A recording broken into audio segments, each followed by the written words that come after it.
दोस्तों नमस्ते, मैं जे एम यादव। 15 जनवरी 2024 को कुमारी मायावती बहन जी का जन्मदिन है, सबको पता होगा। उसमें से बीजेपी का एक नेता है राजनाथ सिंह। राजनाथ सिंह ने बधाई दिया उनको बधाई दिया, शुभकामना दिया, लंबी उम्र का जो है कामना भी किया। और बहन जी ने जैसा ही प्रेस कॉन्फ्रेंस किया, उन्होंने बता दिया दो पार्टी को, या कांग्रेस होने दो या बीजेपी होने दो। उन्होंने बोला कि ना तो मैं इंडिया गठबंधन पे जाऊंगा, ना तो एनडीए गठबंधन पे जाऊंगा, मैं अकेला ही काफ़ी हूँ और अकेला ही हरा सकता हूँ। उनका वही सोच था।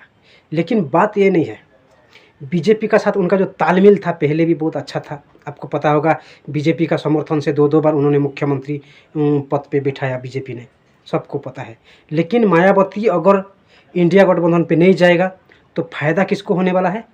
ज़रा सा बीजेपी को ही होने वाला है, और बीजेपी को ही ज़्यादा फ़ायदा मिलेगा। क्योंकि डायरेक्ट होने दो या इनडायरेक्ट होने दो, मायावती ने बीजेपी को ज़रूर सपोर्ट करते हैं। बहन जी ने 2014 से ही नरेंद्र मोदी को कभी भी विरोध नहीं किया।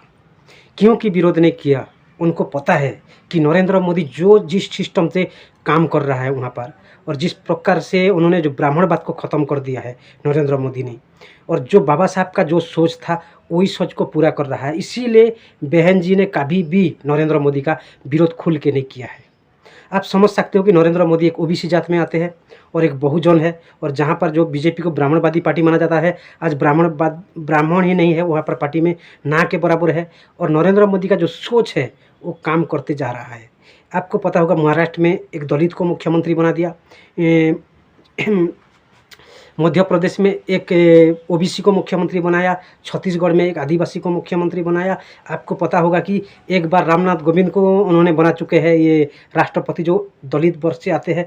अभी जो बनाया आदिवासी को बनाया। तो इसीलिए मायावती को पता है कि ये व्यक्ति, जो बाबा साहब का जो सोच था कि भारत में जो बहुजन का ही बोलबाला होना चाहिए, वो काम आज हो रहा है। इसीलिए मायावती ने विरोध इतना नहीं करते नरेंद्र मोदी को। मायावती को जो राम मंदिर का प्राण प्रतिष्ठा का एडमिटेशन कार्ड भी मिला है, उन्होंने धन्यवाद जताया।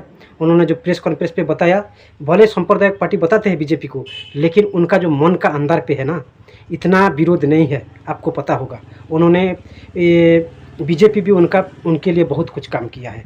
आपको ये भी सोचना पड़ेगा। और आपको मैं बता दूं, जो बाबा साहब अम्बेडकर ने जो सपना दिखा था, वो सपना को पूरा कर रहे हैं उन्होंने, नरेंद्र मोदी ने।